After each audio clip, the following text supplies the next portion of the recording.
Selamat siang dan salam sejahtera kepada yang terhormat Ketua KKG Kecamatan Kotosala, yang terhormat kepada peserta diseminasi budaya positif, ibu-ibu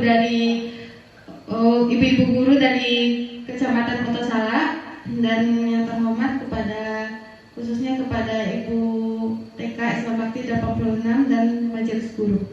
Alhamdulillahirabbil alamin. Puji syukur kita panjatkan kepada Allah Subhanahu wa taala karena taufik dan hidayahnya kita semua dapat berkumpul pada siang hari ini dalam acara diseminasi budaya positif.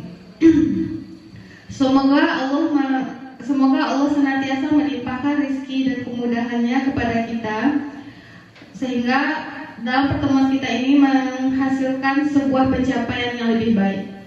Salawat serta salam, marilah kita haturkan kepada junjungan kita Nabi Muhammad SAW. Semoga kita semua mendapatkan syafaat dari beliau. Amin amin ya rabbal alamin. Baiklah, untuk tidak memperpanjang waktu, kita mulai saja acara kita, yakninya diseminasi budaya positif yang akan disampaikan oleh Ibu Fitri Kurnaini. Kepada Ibu Fitri kita persilakan.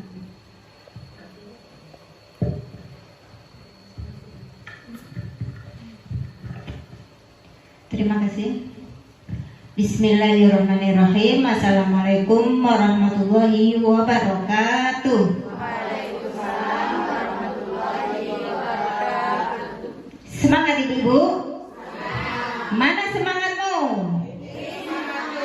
Kalau saya bilang semangat, jawabnya semangatnya 3 kali. Semangat ibu-ibu. Semangat.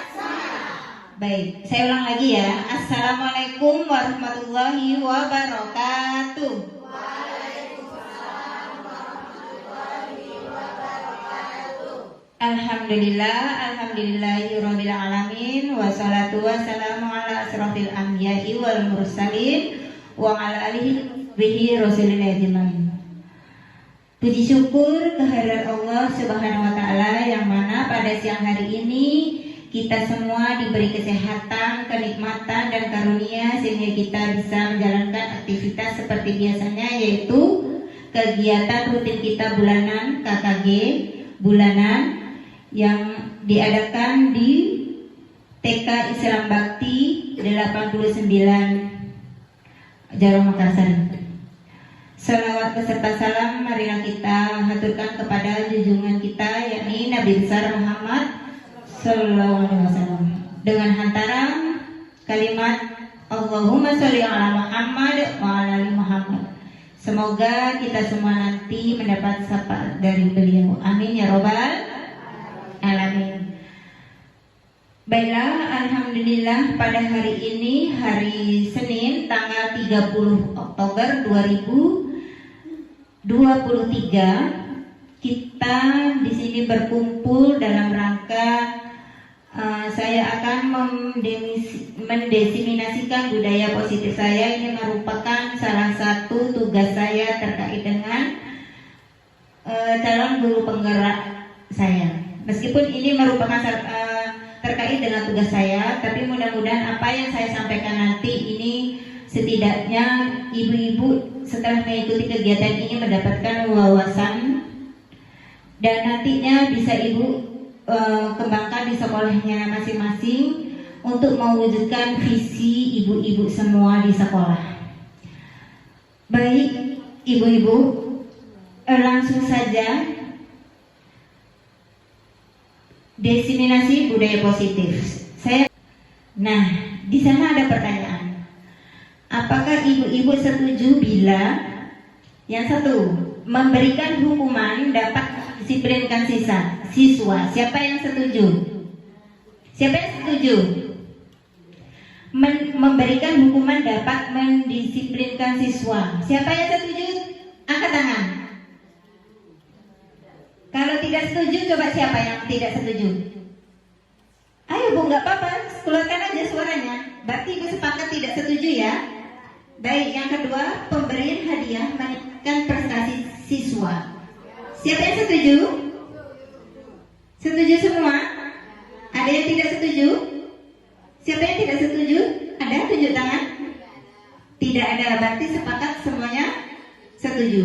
Pertanyaan yang ketiga, guru harus mampu memberikan solusi setiap siswa yang masalah. Setuju? Setuju. Yang keempat, guru berperan sebagai teman bagi siswa. Setuju semua? Baik. Nah, terkait dengan pertanyaan itu nanti Bu akan mendapatkan jawab. Kira-kira jawaban Ibu sudah tepat atau belum? Baik, kita lanjut slide selanjutnya. Nah, apa itu budaya positif?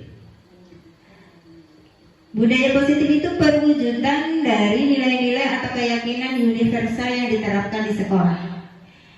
Sekarang saya mau bertanya,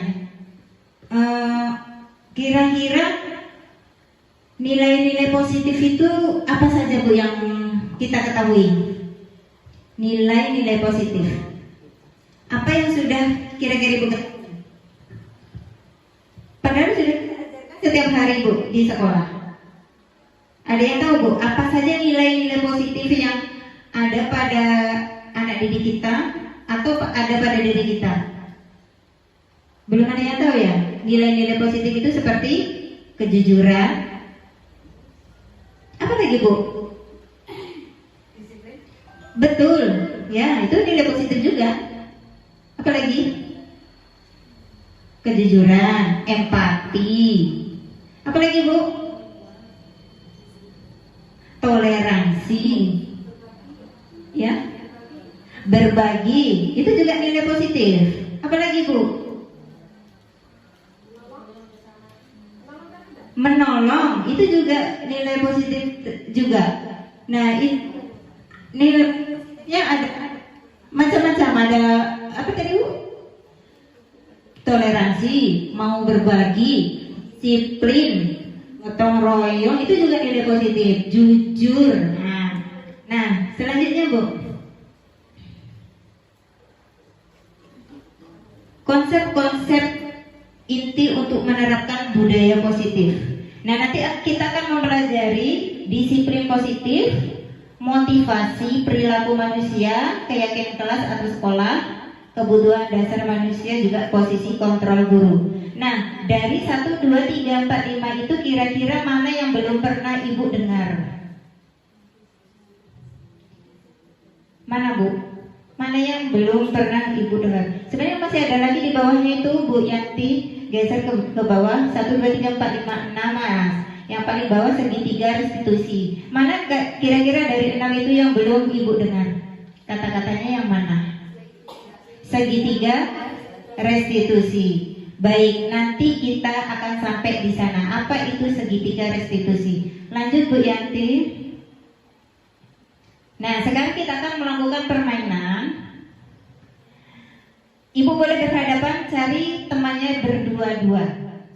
Berdua-dua, cari temannya berdua-dua. Ayo, Bunda boleh sama Bu B berdua.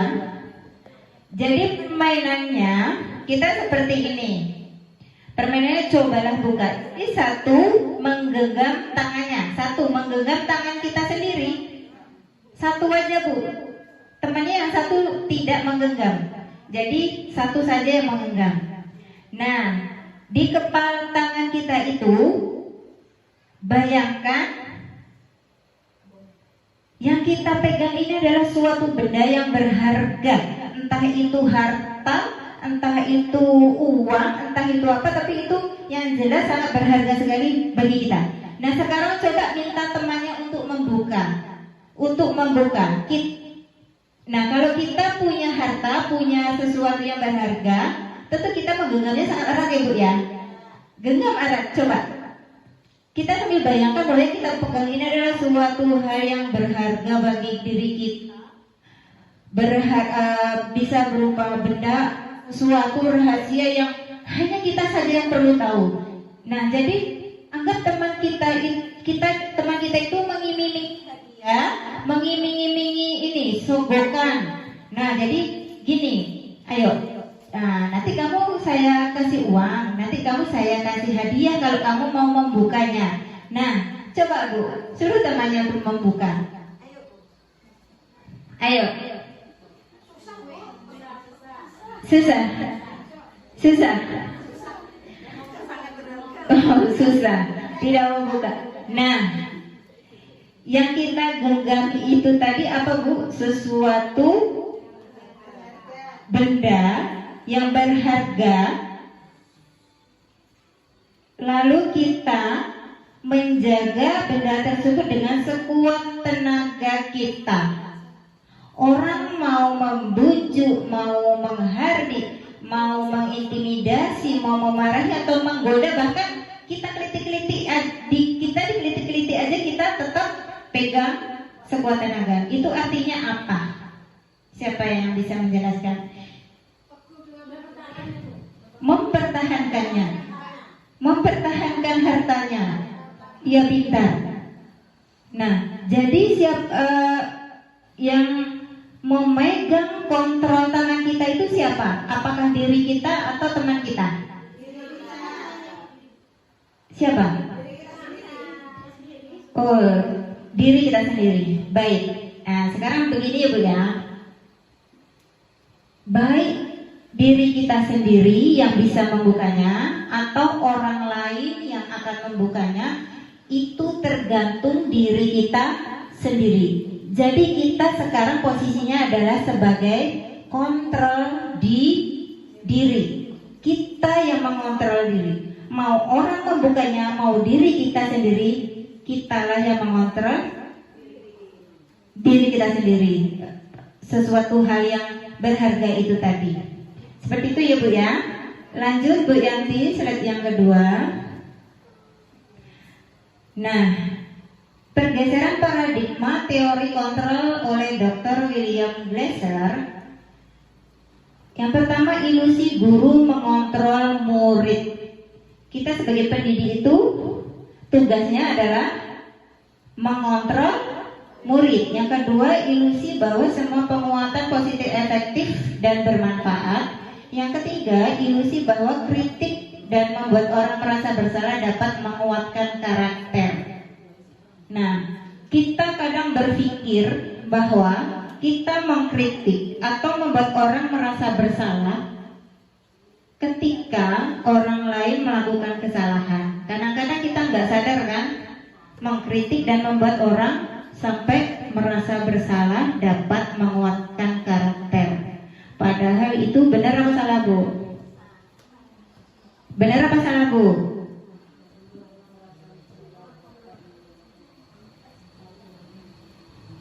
Mengkritik dan membuat orang merasa bersalah dapat menguatkan karakter. Benar apa salah? Salah ya?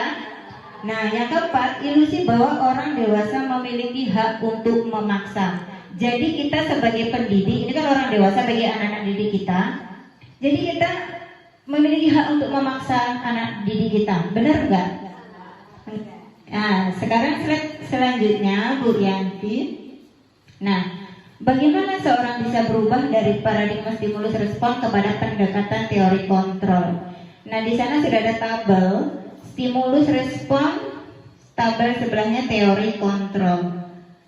Realitas atau kebutuhan kita sama. Di sana realitas kebutuhan kita berbeda. Jadi teori kontrolnya berbeda ya Bu ya. Kalau yang stimulus respon, realitas kebutuhan kita sama, realitas kebutuhan kita berbeda. Semua orang melihat hal yang sama. Setiap orang memiliki gambaran yang berbeda. Ketika kita melihat hal yang sama, misalnya kita melihat nih lampion, kita melihat hal yang sama bahwa itu lampion, tapi mungkin kita melihat lampion itu mungkin kita punya pemikiran yang berbeda-beda. Mungkin ada yang mikir gimana ya cara membuat lampionnya, kok itu gini ya. Nah, mungkin berbeda lagi dengan cara pemikirannya dengan teman kita seperti itu. Kita mencoba mengubah orang agar berpandangan sama dengan kita. Pernah nggak kita seperti itu Bu? Nah, lalu teori kontrolnya kita berusaha memahami pandangan orang lain tentang dunia. Perilaku buruk dilihat sebagai suatu kesalahan. Semua perilaku memiliki tujuan. Orang lain bisa mengontrol saya, hanya Anda yang bisa mengontrol diri Anda. Nah, seperti permainan genggam tadi, hanya Anda lah yang bisa mengontrol diri Anda sendiri. Selanjutnya, saya bisa mengontrol orang lain. Anda tidak bisa mengontrol orang lain kalau kita di teori kontrolnya. Pemaksaan ada pada saat bujukan gagal. Kolaborasi dan konsensus menciptakan pilihan-pilihan baru. Nah, slide selanjutnya. Nah, disiplin positif. Nah, kalau kita mendengar tentang disiplin positif, apa yang ada dalam pikiran kita, ibu-ibu? Tentang apa? Kita mikirnya sudah ke aturan ya, mungkin tata tertib seperti itu ya. Kesana kita mikirnya ya Bu ya. Disiplin positif itu pasti nggak jauh beda dengan aturan tata tertib yang harus dipatuhi. Nah, seperti itu ya. Nah, disiplin positif itu merupakan salah satu cara penerapan disiplin yang bertujuan untuk menumbuhkan kesadaran serta memberdayakan anak untuk melakukan sesuatu tanpa sogokan, ancaman maupun hukuman. Nih, sesuatu tanpa sogokan. Mungkin ini juga berkaitan tadi dengan pemberian hadiah. Kira-kira nanti pemberian hadiah itu bagus tidak? Nanti kita lihat ya Bu ya. Nah, yang selanjutnya, slide selanjutnya. Nah, disiplin positif itu juga berkaitan dengan nilai-nilai kebajikan universal. Nilai kebajikan universal itu juga berkaitan dengan profil pelajar Pancasila. Ibu masih ingat profil pelajar Pancasila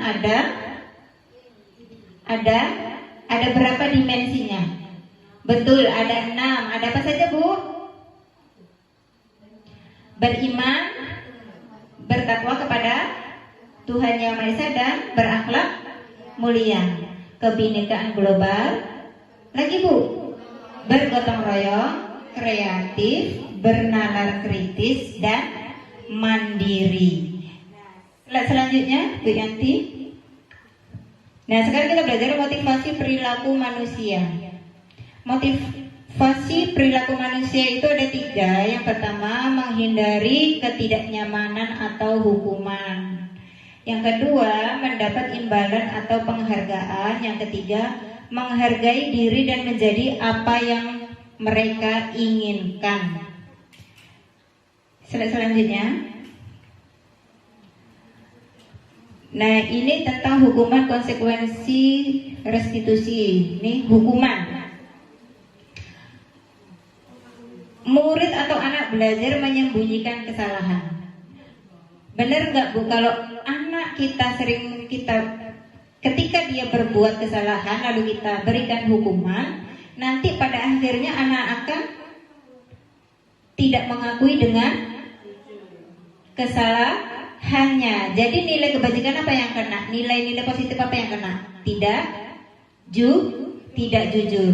Lalu kalau konsekuensinya, kalau disiplin konsekuensinya murid anak belajar taat peraturan. Nah, yang restitusinya itu murid atau anak belajar memecahkan masalah.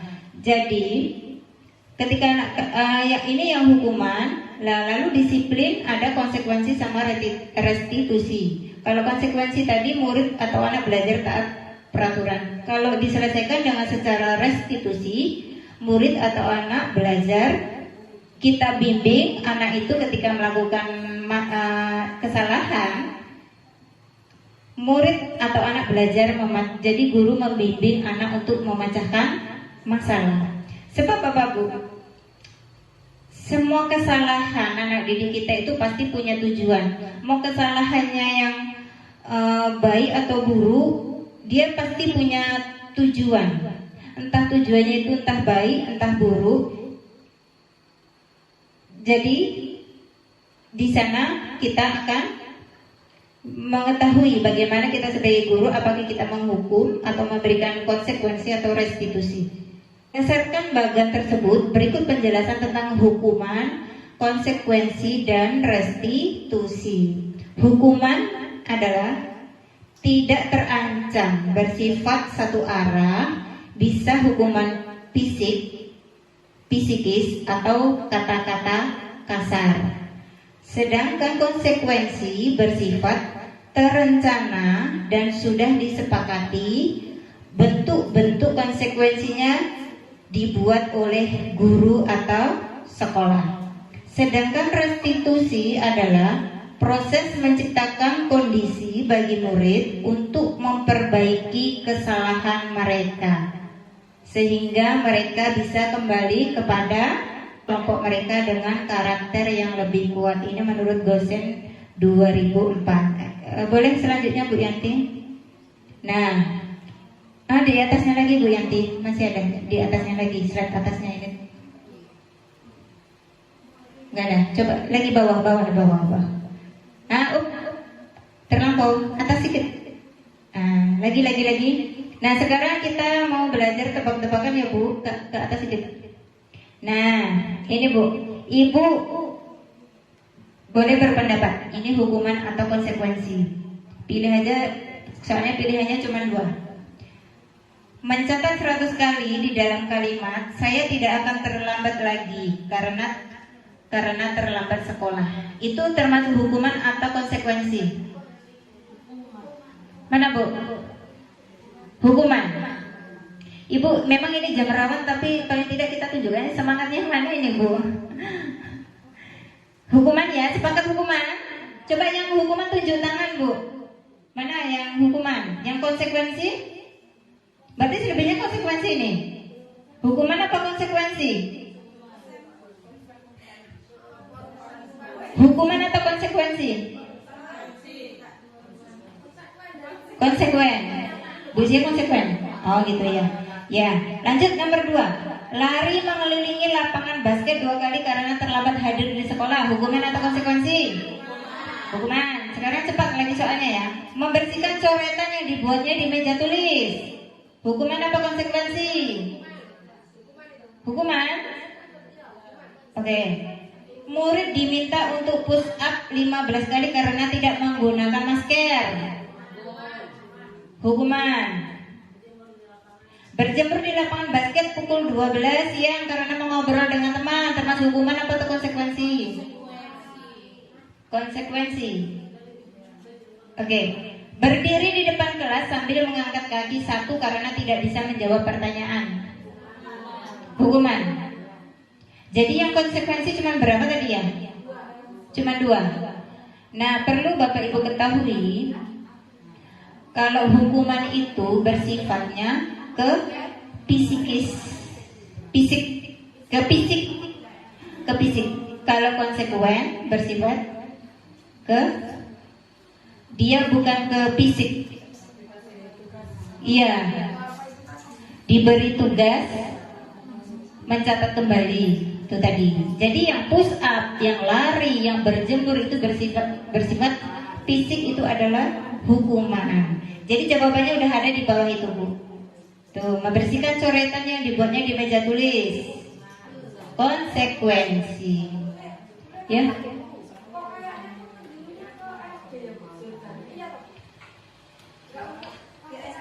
Sebenarnya ini bukan untuk SD saja, tapi ini menyeluruh dari TK, SD, SMP, SMA Bu. Jadi kita harus paham. Memang saya di grup itu memang saya TK-nya sendiri. Kadang-kadang saya juga menyesuaikan dengan teman-teman yang apa. Tapi saya juga berusaha menyesuaikan dengan TK gitu. Iya. Saya selokal cuma TK-nya sendiri selokal. Selebihnya SD, SMP, SMA gitu. Nah, dihukum oleh penghargaan. Nih Bu, dihukum oleh penghargaan itu seperti apa ya Bu ya? Penghargaan itu jangka pendek dan jangka panjang. Maksudnya dihukum oleh penghargaan itu seperti ini Bu. Kita, kalau anak kita misalnya begini, besok kalau kamu pakai baju rapi nanti Bu Guru kasih hadiah ya. Nah seperti itu. Siapa yang bisa menjawab siapa yang besok datangnya duluan, Bu Guru kasih reward nih, ada hadiahnya, seperti itu. Atau siapa yang nggak ribut hari ini, siapa yang mematuhi peraturan yang duduk rapi nanti dapat hadiah dari bu guru. Jadi itu adalah hukuman pemberian penghargaan itu tadi bu. Jadi penghargaan itu jangkanya pendek dan jangka panjang. Penghargaan itu sebenarnya tidak efektif. Kenapa bu? Dia itu ingin mendapat hadiah itu hanya karena hari itu. Besok lagi mungkin dia lupa, bahkan dia bersikap mau duduk rapi, mau apa itu karena dia tuh pengen hadiah. Ya kalau bu gurunya setiap hari bawa hadiah, kalau tidak tentu dia akan melanggar lagi seperti itu. Nah, penghargaan itu merusak hubungan. Penghargaan mengurangi ketepatan, penghargaan mengurangi kualitas, penghargaan mematikan kreativitas, penghargaan menghukum motivasi dalam diri. Itu bu. Ya. Silakan bu. Ya.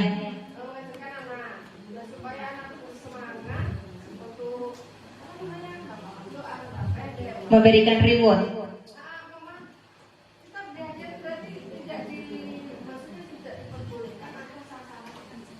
Sebenarnya sah-sah saja bu, cuman kalau dia bersifat adil gitu, jadi tidak ada yang tersakiti yang lainnya seperti itu bu.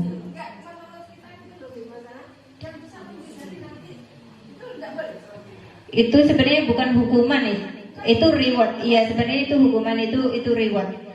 Oke. Yang selanjutnya Bu Yanti sudah mengantuk.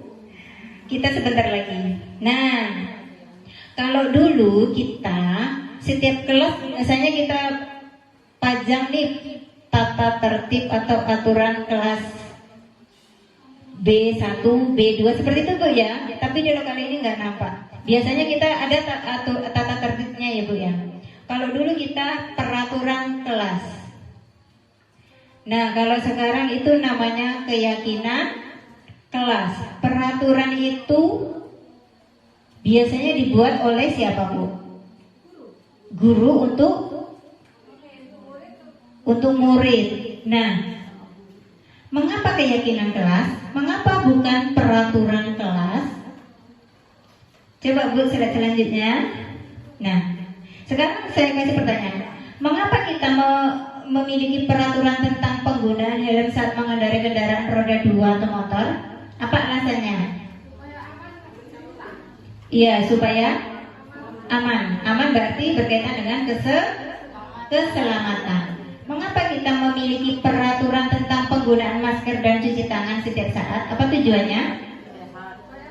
Iya, tentang kesehatan. Nah, ini Bu, keyakinan kelas itu dibuat berdasarkan kesepakatan antara guru dan murid. Seperti itu. Kalau peraturan itu dibuat oleh guru untuk murid yang bersifat satu arah. Nah, kalau peraturan itu apa yang ada dalam pikiran kita pasti pernah kita mendengar ini enggak? Pernah kita mendengar peraturan untuk dilanggar, ya kan? Kalau keyakinan kelas, pernah enggak keyakinan kelas untuk ditaati? Baik. Nah, yang dulunya peraturan kelas sekarang diubah menjadi kalimat positif, yaitu keyakinan kelas. Keyakinan kelas itu lebih memihak kepada murid ya Bu ya. Sekarang kan kurikulum merdeka harus berpihak kepada murid. Slide selanjutnya Bu Yanti. Nah, bagaimana prosedur pembentukan keyakinan kelas atau sekolah? Ini perlu sekali ibu-ibu wali kelas ketahui. Yang tadinya kita membuat peraturan tadi, mari kita ubah menjadi keyakinan kelas. Caranya bagaimana? Yang pertama, kita persilahkan warga sekolah atau siswa kita untuk mencurahkan peraturan yang akan disepakati bersama. Nah, kita minta murid-murid kita nih, halo anak-anak, kita akan membuat keyakinan kelas. Kira-kira keyakinan kelas kita apa saja ya? Misalnya contohnya ini, nanti ada anak, nggak boleh buang sampah sembarangan, nah, kan ada seperti itu. Terus tidak boleh berkata kotor, tidak boleh mengganggu teman. Seperti itu Bu ya biasanya. Nah, setelah kita minta anak-anak kita untuk mencurahkan peraturan sekolah tadi, kemudian kita mencatat semua masukan yang datangnya dari murid kita. Yang ketiga, kalimat-kalimat yang telah dibuat oleh anak-anak tadi kan masih bersifat negatif, lalu kita ubah menjadi kalimat positif. Misalnya seperti ini Bu, tadi kan anak-anak kita ada yang mengajukan tidak boleh buang sampah sembarangan. Itu masih negatif. Sekarang kita ubah menjadi kalimat positifnya seperti apa? Kita ubah kalimat positifnya itu seperti ini Bu. Gimana? Membuang sampah di tempatnya. Seperti itu ya, membuang sampah di tempat sampah. Kalau ini tidak boleh berkata bohong, kita ubah menjadi kalimat positifnya gimana? Kita membuangnya kata tidak boleh. Kata tidak bolehnya kita buang. Iya benar, berkata yang jujur, berkata yang baik. Pokoknya intinya itu kata-kata tidak boleh itu tuh kita hilangkan Bu. Itu memakai kalimat negatif. Lalu tinjau kembali curahan pendapat yang terkumpul dan susun menjadi keyakinan kelas atau sekolah. Yang 5, tinjau ulang keyakinan kelas yang sudah tersusun tadi 3 atau sampai 7. Lalu yang ke-6, meninjau dan menyetujui dengan menandatanganinya. Siapa yang menandatangani ibu-ibu kalau sudah selesai tadi dibuat keyakinan kelas? Tentu kalau keyakinan kelas itu ditandatangani oleh guru kelas. Nomor 7, keyakinan kelas ditempel di dinding agar bisa dilihat oleh anak-anak. Jadi nanti kalau ada yang melanggar, nomor berapa? Seperti itu. Jadi diingat oleh anak-anak terus. Baik, slide selanjutnya. Nah, ini 5 posisi kontrol guru. Ada penghukum, pembuat merasa bersalah, pemantau, teman, manajer. Kira-kira mana yang pernah kita lakukan dari 5 itu Bu terhadap anak kita di sekolah? Semuanya pernah. Benar. Sebagai penghukum, pembuat merasa bersalah. Ya, baik kita lanjutkan saja. Nah, penghukum itu seperti apa Bu? Menghardik, menunjuk-nunjuk, berkecap pinggang, membentak, hukuman fisik atau verbal. Nah, dampaknya apa Bu? Dampaknya anak menjadi pendendam. Aku nggak mau sekolah lagi karena ibu guru itu suka marah-marah, suka bentak-bentak. Nah, anak tidak menyukai mapel tertentu ini untuk kelas yang tinggi. Mungkin bisa jadi tadi anak tidak mau sekolah karena sudah dibentak-bentak sama bu guru, karena sudah dimarah-marahin. Besoknya nggak mau sekolah lagi. Nah, pembuat merasa bermasalah. Ini kata-katanya seperti apa Bu? Suara lembut namun menyalahkan siswa. Nah, terus guru menyatakan kesalahan pada siswa dan guru menderita. Ini contohnya seperti ini ya. Kata-katanya ini lembut tapi nyelekit gitu. Nih, Ani, tadi kan Bu guru sudah bilang kalau belajar duduk rapi. Kamu loh gak mau dengerin ibu. Nah gitu aja anak kita sudah sakit hatinya seperti itu. Nah dampaknya apa? Membuat siswa akan merasa bersalah, rendah diri dan menarik diri. Nah itu dampaknya. Lalu yang selanjutnya, posisi kontrol guru yaitu sebagai teman. Guru bersikap ramah, cenderung guru bersenda gurau untuk menghangatkan suasana. Dampaknya apa Bu? Murid bergantung pada satu orang, membuat siswa tidak mandiri. Nah, seperti itu. Terus posisi kontrol selanjutnya sebagai pemantau. Nada bicara dan ekspresi datar. Identitas berhasil, pemantau tetap memantau saat siswa diberi sanksi.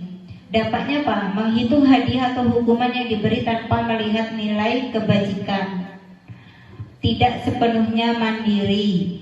Nah, yang terakhir Bu Yanti.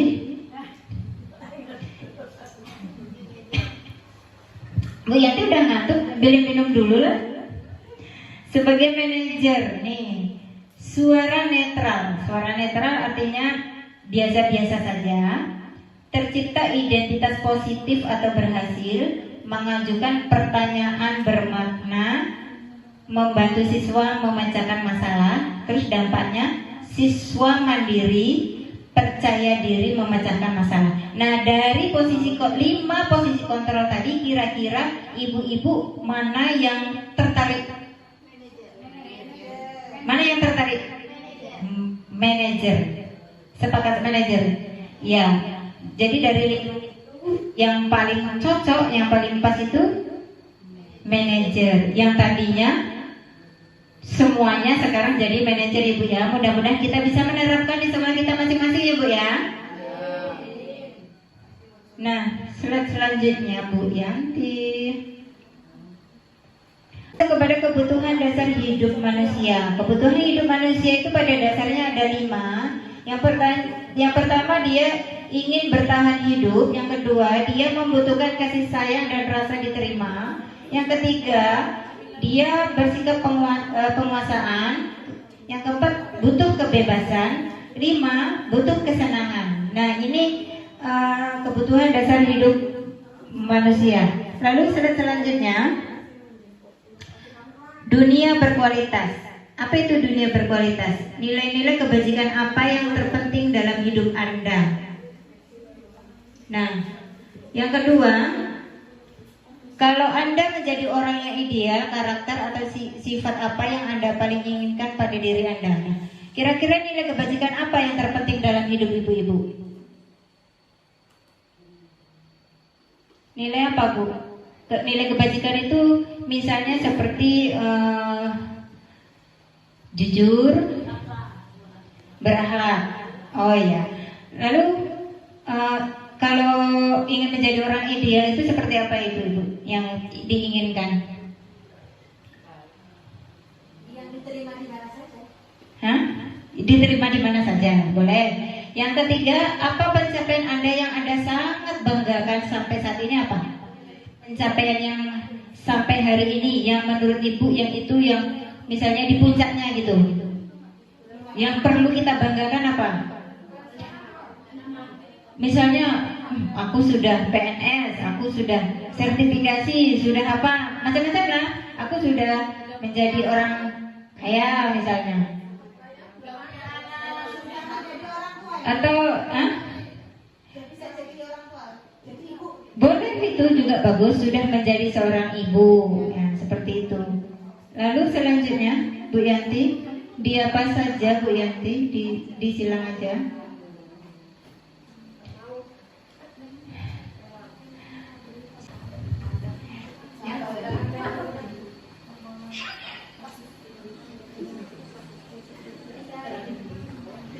Nah, ceritakan bagaimana perjalanan hidup Anda, di mana Anda merasa itulah titik puncak hidup Anda. Tadi Bu, ceritakan Bu, titik puncak Anda adalah menjadi seorang ibu yang baik ya. Baik. Yang kelima, apa yang paling bermakna dalam hidup Anda? Apa yang paling bermakna Bu? Kita kumpul bersama keluarga. Betul. Ketika berkumpul bersama keluarga, itu hal yang sangat bermakna sekali. Selanjutnya Bu Yanti.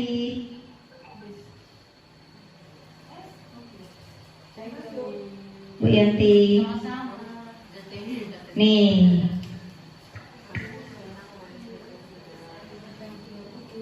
Aku senang main kejar-kejaran dengan ibu guru. Seru kata anak-anak.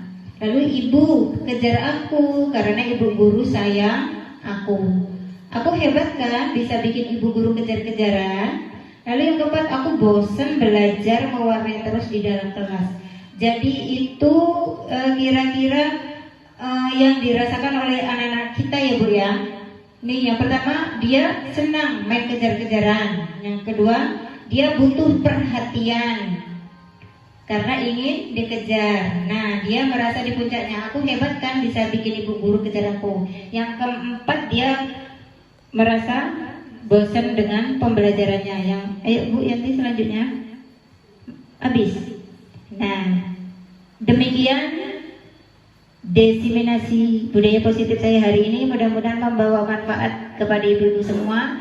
Terima kasih ibu-ibu semua sudah meluangkan waktunya sampai jam makan siang ini.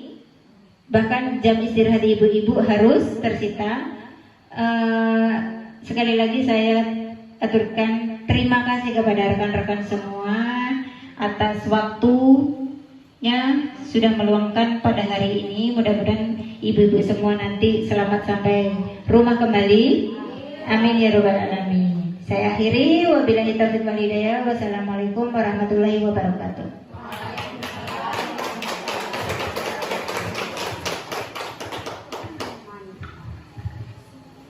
Demikian materi diseminasi disiplin positif yang disampaikan oleh Ibu Fitri Kurnaini. Sebelum acara saya tutup, saya selaku pembawa acara jika ada salah perkataan dan perbuatan, saya mohon maaf. Wassalamualaikum warahmatullahi wabarakatuh. Waalaikumsalam.